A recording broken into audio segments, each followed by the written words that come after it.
ओम नमो भगवते वासुदेवाय. श्रीमद भागवत महापुराणम स्कंद दुसरा अध्याय 7. भगवंतांच्या लीलावतारांच्या कथा. ब्रह्मदेव म्हणाले, प्रलय काळाच्या पाण्यामध्ये बुडालेल्या पृथ्वीचा उद्धार करण्यासाठी अनंत भगवानांनी संपूर्ण यज्ञमय असे वराह शरीर ग्रहण केले. पाण्यामध्ये आदिदैत्य हिरण्यक्ष लढण्यासाठी त्यांच्या समोर आला. इंद्राने जसे आपल्या वज्राने पर्वताचे पंख तोडून टाकले होते, तशाच प्रकारे भगवंतांनी आपल्या दाढेने हिरण्यक्षाचे तुकडे तुकडे केले. पुढे प्रभूंनी रुची नामक प्रजापतीपासून आकुतीच्या ठिकाणी सुयज्ञाच्या रूपाने अवतार घेतला. त्या अवतारात त्यांनी दक्षिणा नावाच्या पत्नीपासून सुयम नावाच्या देवतांना उत्पन्न केले आणि तिन्ही लोकांवर आलेली मोठमोठी संकटे नाहीशी केली. यावरून स्वयंभुव म्हणून त्यांना हरी हे नाव ठेवले. नारदा कर्दम प्रजापतीच्या घरी देवहूतीच्या ठिकाणी 9 बहिणींसह भगवंतांनी कपिल रूपाने अवतार धारण केला. त्यांनी आपल्या मातेला आत्मज्ञानाचा उपदेश केला. त्या योगे तिने याच जन्मामध्ये आपल्या हृदयातील संपूर्ण मल 3 गुणांच्या आसक्तीचा चिखल धुवून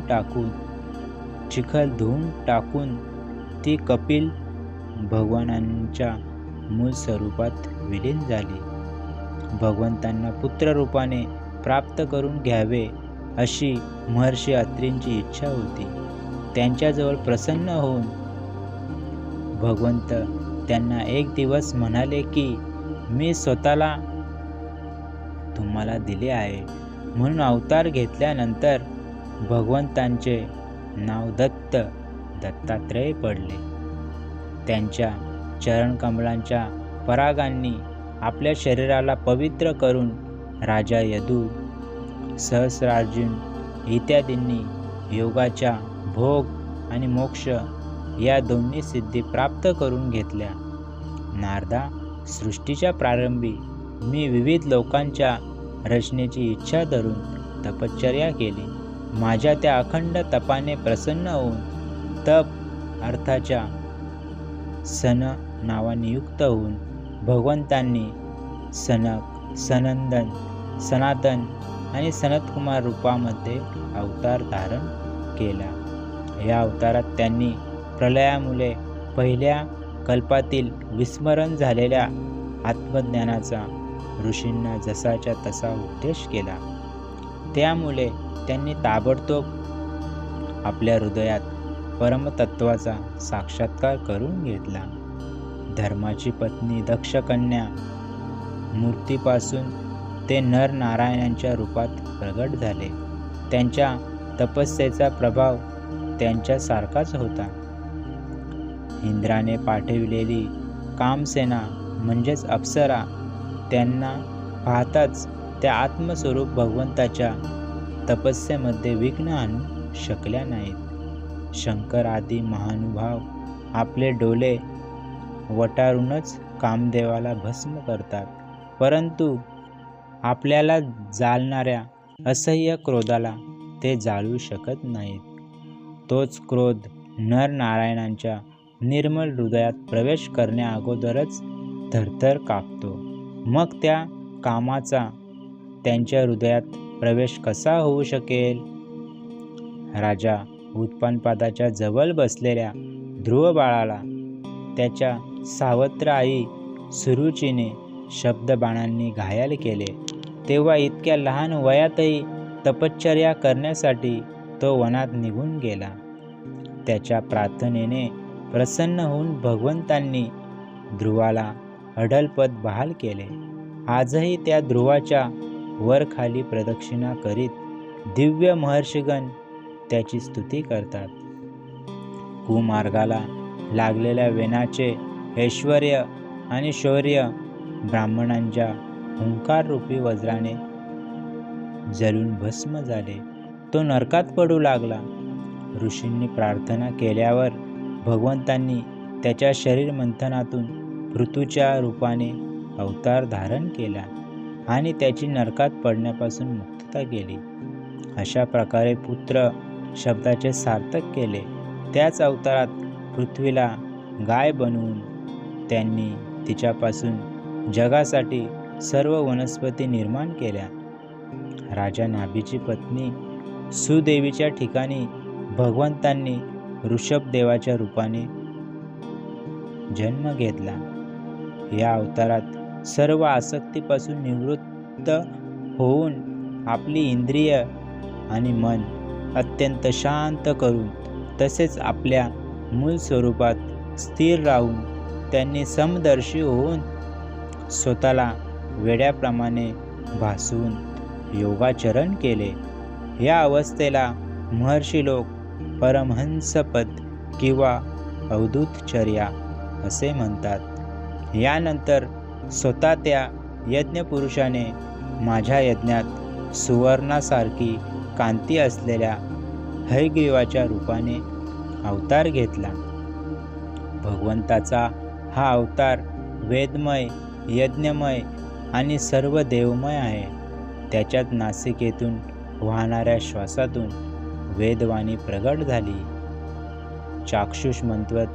चाक्षुष मन्वंतराच्या शेवटी भावी मनू सत्यव्रताने भगवंतांना मत्स्यरूपाने प्राप्त करून घेतले. त्यावेळी पृथ्वीरूप नौकेचा आश्रय झाल्या कारणाने ते सर्व जीवांचेच आश्रय बनले. प्रलयाच्या त्या भयंकर पाण्यात माझ्या मुखातून पडलेले वेद घेऊन ते त्यातच विहार करीत राहिले.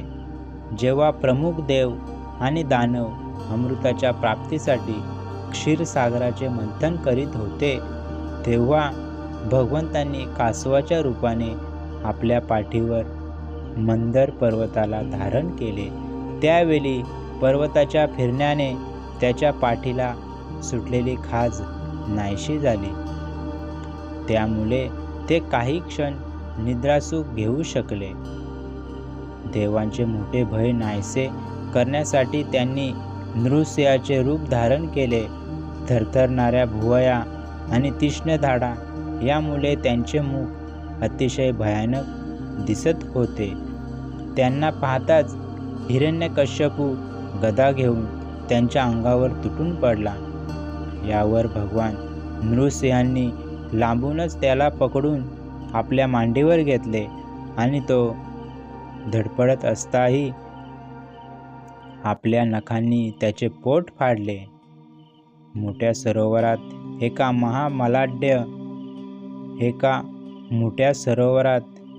महाबलाढ्य मगरीने गजेंद्राचा पाय पकडला.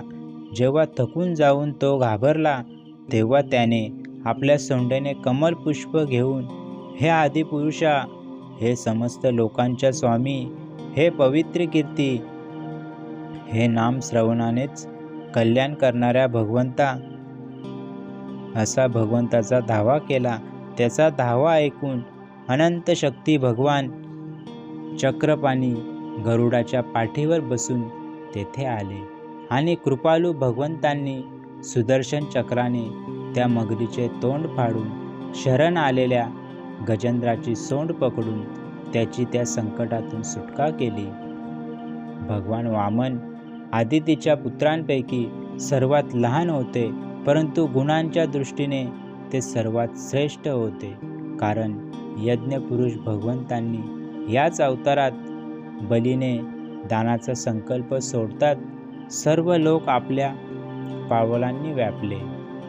वामन बटू बनून त्यांनी 3 पावलांचा बहाणा करून सारी पृथ्वी तर घेतलीच, परंतु यातून हेच सिद्ध केले की सन्मार्गावरून चालणाऱ्या पुरुषांना समर्थ पुरुषसुद्धा याचनेशिवाय अन्य कोणत्याही उपायांनी त्याच्या स्थानापासून हटवू शकत नाहीत.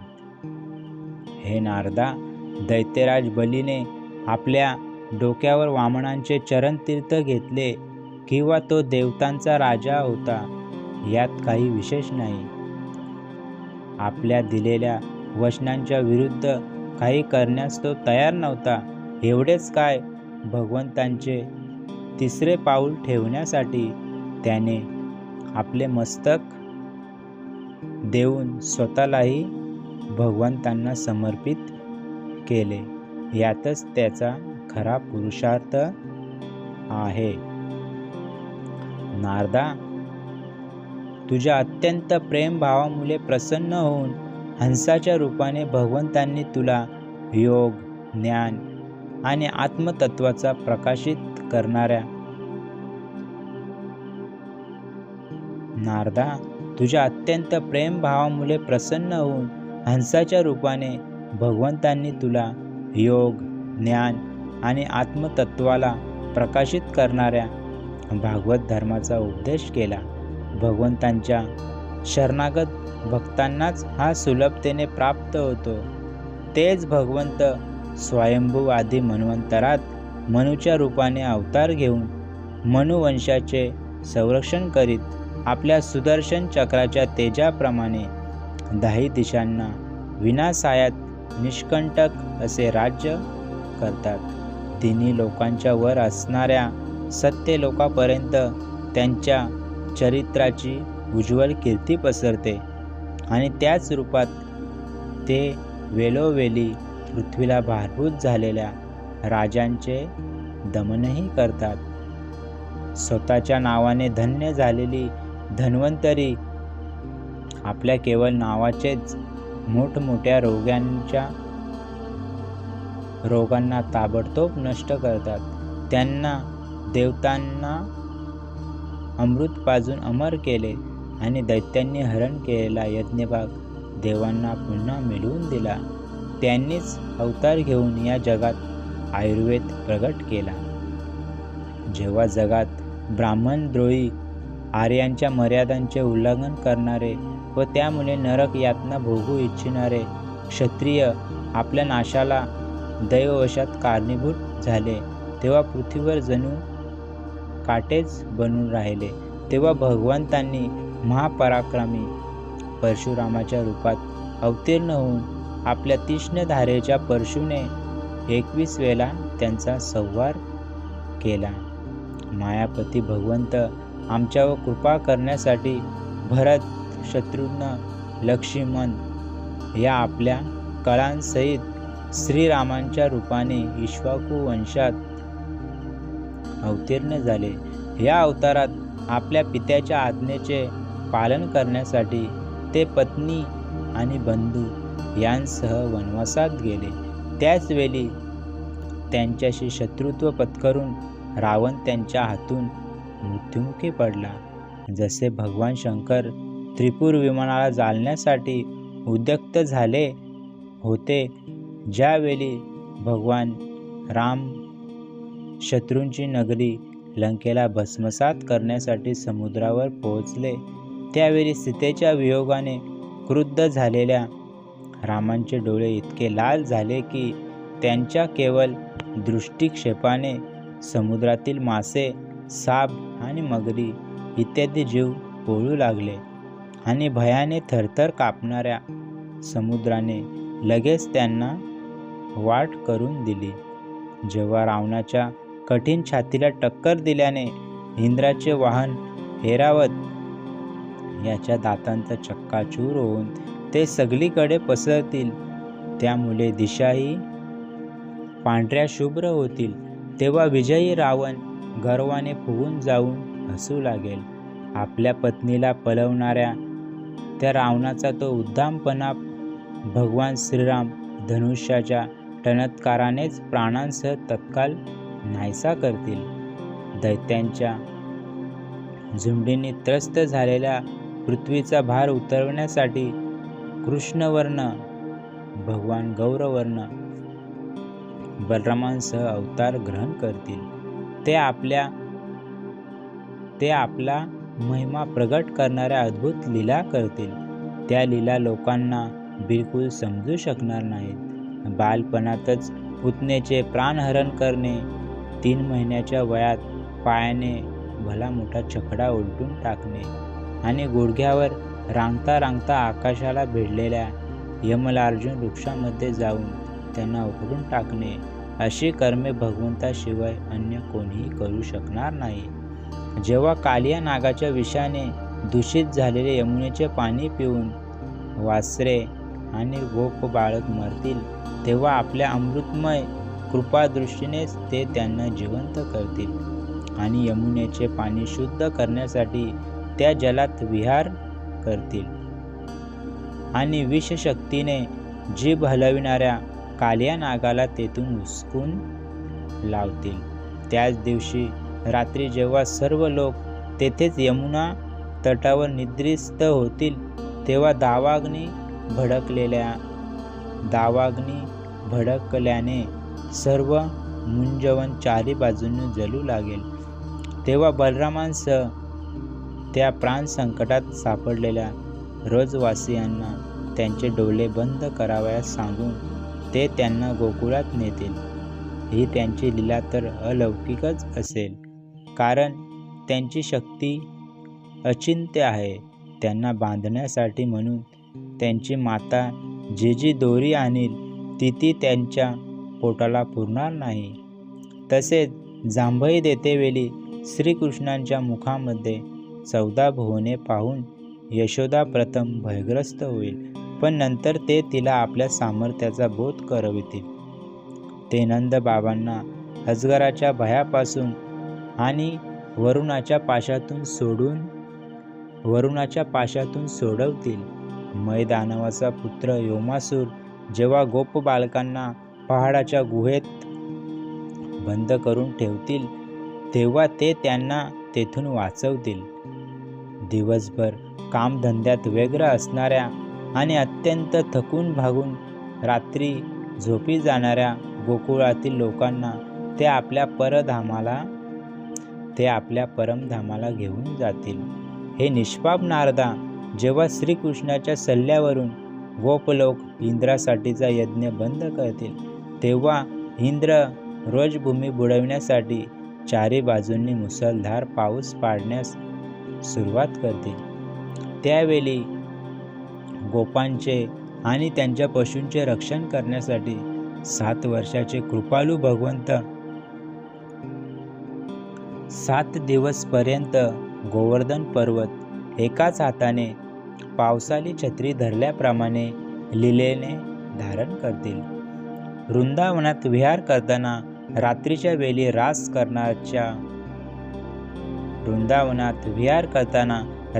वेळी रास करण्याच्या इच्छेने जेव्हा चंद्राचे टिपूर चांदणे सगळीकडे पसरलेले असेल, तेव्हा ते आपल्या बासरीवर मधुर संगीताचा दीर्घ तान घेतील. ही तान ऐकून प्रेमविवल होऊन आलेल्या गोपींचे कुबेराचा सेवक शंखचूड जेव्हा हरण करील, तेव्हा ते त्यांचे मस्तक उडवतील. आणखी पुष्कळ प्रलंबासूर, धेनुकासूर, बकासूर, केशी, अरिष्टासूर इत्यादी दैत्य, चारुनादी पहिलवान, कुवळपीड नावाचा हत्ती, कंस, कालयवन, भौमासूर, मिथ्या वासुदेव, शाल्व, द्विविध वानर, बलवल, दंतवक्र, राजा नग्न जिताचे 7 बैल, शंभरासूर, विदुरथ आणि रुक्मी, तसेच कांबोज इत्यादी, मत्स्य, कुरु, कैकय आणि सृंजय आदी देशांचे राजे, तसेच जे योद्धे धनुष्य धारण करून रणांगणात समोर येतील, ते सर्व बलराम, भीमसेन आणि अर्जुन आदी नावाच्या आडून भगवंतांच्याकडून मारले जाऊन त्यांच्याच धामाला जातील. काळाच्या ओघात लोकांनी ग्रहणशक्ती कमी होत जाते, आयुष्यही कमी होऊ लागते. त्यावेळी भगवंत असे पाहतात की आता हे लोक माझे तत्व सांगणारी वेदवाणी समजण्यास असमर्थ आहेत. तेव्हा प्रत्येक कल्पामध्ये सत्यवतीच्या ठिकाणी व्यासांच्या रूपाने प्रगट होऊन ते वेदरूपी वृक्षाचे विभिन्न शाखांमध्ये विभाजन करतील. वेदांचे शत्रू दैत्यसुद्धा वेदमार्गाचा आश्रय घेऊन मैदानवाने निर्माण केलेल्या अदृश्य वेग असलेल्या नगरात राहून लोकांचा सत्यानाश करू लागतील. तेव्हा भगवंत लोकांच्या बुद्धीमध्ये मोह आणि अत्यंत लोभ उत्पन्न करणारा वेश धारण करून बुद्धांच्या रूपाने पुष्कळशा उपधर्माचा उपदेश करतील. कलियुगाच्या शेवटी जेव्हा सत्पुरुषांच्या घरी सुद्धा भगवंतांचे कथा कीर्तन होणार नाही, ब्राह्मण, क्षत्रिय, वैश्य हे नास्तिक आणि शूद्र राजे होतील. एवढेच काय, पण कोठेही स्वाहा, दोहा आणि वषटकाराचा हा ध्वनी ऐकू येणार नाही. तेव्हा कलियुगाला शासन करण्यासाठी भगवंत कल्की अवतार ग्रहण करतील. जेव्हा विश्वरचनेची वेळ आलेली असते तेव्हा तप नऊ प्रजापती, मरीची, आदी ऋषी आणि मी अशा रूपात जेव्हा सृष्टी रक्षणाची वेळ असते तेव्हा धर्म, विष्णू, मनु, देवता आणि राजांच्या रूपात आणि सृष्टीच्या प्रलयाच्या वेळी अधर्म, रुद्र आणि क्रोधवश नावाचे साप तसे दैत्य आदींच्या रूपात सर्व शक्तिमान भगवंतांच्या या विभूती मायेने प्रगट होतात. पृथ्वीवरील एक एक धूलिकण मोजू शकणाराही कोणता विद्वान भगवंताच्या शक्तीची गणना करू शकेल. जेव्हा भगवंत त्रिविक्रम अवतार घेऊन त्रैलोक्य पादाक्रांत करीत होते त्यावेळी त्यांच्या पावलांचा अफाट वेगामुळे प्रकृतीरूप अंतिम आवरणापासून ते सत्य लोकापर्यंत सर्व ब्रह्मांड थरथर कापू लागले होते. तेव्हा त्यांनीच आपल्या शक्तीने त्याला स्थिर केले. समस्त सृष्टीची रचना आणि संहार करणारी माया त्यांची एक शक्ती आहे. अशा अनंत शक्तीचा आश्रय असलेल्या त्यांच्या स्वरूपाला मी जाणत नाही. तुझे ज्येष्ठ बंधू सनकादिकही जाणत नाहीत, तर इतर कोण जाणू शकेल? आदिदेव भगवान शेष सहस्रमुखांनी त्यांच्या गुणांचे गायन करीत आहे, परंतु अजूनही त्याला त्यांचा पार लागलेला नाही. जे निष्कपट भावाने सर्वस्वी त्यांच्या चरणांचा आश्रय घेतात त्यांच्यावर ते अनंत भगवान स्वतःच दया करतात. असे भक्तच त्यांची दुस्तर माया तरून जातात आणि अशा भक्तांचीच कोल्ह्या कुत्र्यांचे भक्ष्य असलेल्या देहाविषयी मी माझे ही बुद्धी असत नाही. प्रिय नारदा, परमपुरुषाच्या त्या योग मायेला मी, तुम्ही, भगवान शंकर, दैत्य कुलभूषण प्रल्हाद, शत्रुपा, मनुपुत्र, प्राचीनबरी, ऋभू आणि ध्रुव हे जाणतात. यांच्याविषयी इक्ष्वाकू, पुरुरवा, मुचुकुंद, जनक, गाधी, रघु, अम्बरीश, सगर, गय, ययाती, मांधाता, अलर्क, शतधन्वा, अनु, रंतिदेव, भीष्म, बली, अमृतरय, दिलीप, सौभरी, उत्तंक, शिबी, देवल, पिप्पलाद, सारस्वत, उद्धव, पराशर, भूरिशन, बिभीषण, हनुमान, शुकदेव, अर्जुन, हर्षिसेन, विदुर, श्रुतदेव इत्यादी महात्मे सुद्धा जाणतात.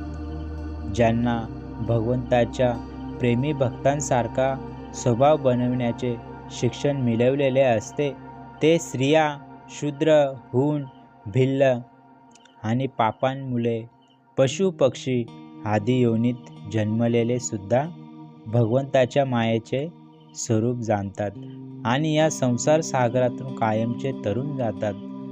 तर जे लोक वेदविहित सदाचाराचे पालन करतात त्यांच्याबद्दल काय सांगावे?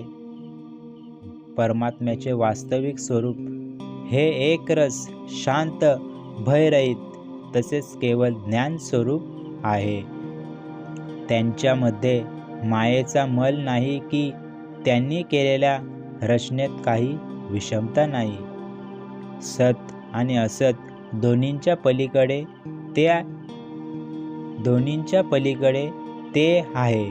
कोणतेही वैदिक किंवा लौकिक शब्द त्यांचे वर्णन करू शकत नाहीत. अनेक कर्मांच्या साधनांद्वारा मिळणारे फलही त्यांच्यापर्यंत पोचत नाही. एवढेच काय, स्वतः मायासुद्धा त्यांच्यासमोर न जाता लाजेने दूर उभी राहते. परमपुरुष भगवंताचे तेच परमपद आहे. महात्मे लोक त्याच शोकरहित अनंत आनंद स्वरूप ब्रह्माच्या तेजाने त्यांचा साक्षात्कार करून घेतात. संयमशील पुरुष त्यातच आपल्या मनाला एकाग्र करून स्थिर होतात. इंद्र जसा स्वतः मेघरूप असल्या कारणाने पाण्यासाठी विहीर खोदण्याकरता कुदळ जवळ बाळगीत नाही, त्याचप्रमाणे भक्त भेद दूर करणाऱ्या ज्ञान साधनांनाही दूर लोटतात. सर्व कर्माचे फळही भगवंतच देतात, कारण मनुष्य आपल्या स्वभावानुसार जे शुभ कर्म करतो ते त्यांच्याच प्रेरणेने केलेले असते. या शरीरात राहणारी पंचमहाभूते वेगळी होऊन शरीर नष्ट झाल्यावरही त्या शरीरात राहणारा अजन्म पुरुष आकाशाप्रमाणे नाहीसा होत नाही. उत्तरार्धा केवळ संकल्पाने विश्वाची रचना करणाऱ्या षडैश्वर्य संपन्न श्रीहरीचे वर्णन संक्षेपाने मी तुझ्यासमोर केले. जो काही कार्य, कारणभाव किंवा अभाव आहे तो काही भगवंतांपासून स्वतंत्र नाही. असे असूनही ते त्याच्यापासून अलिप्तही आहेत. भगवंतांनी मला जे सांगितले होते तेच हे भागवत होय. यात भगवंतांच्या विभूतींचे संक्षेपाने वर्णन आहे. तू याचा विस्तार कर, जेणेकरून सर्वांचा आश्रय आणि सर्व स्वरूप भगवान श्रीहरीच्या ठिकाणी लोकांची भक्ती निर्माण होईल. अशा प्रकारे याचे वर्णन कर. जो मनुष्य भगवंतांची अचिंत्य शक्ती असलेल्या मायेचे वर्णन करतो किंवा दुसऱ्याने केलेल्या वर्णनाला पुष्टी देतो अथवा श्रद्धेने नित्य श्रवण करतो त्याचे चित्त मायेने कधी मोहित होत नाही. अध्याय 7 समाप्त. हरिओम तत्सत.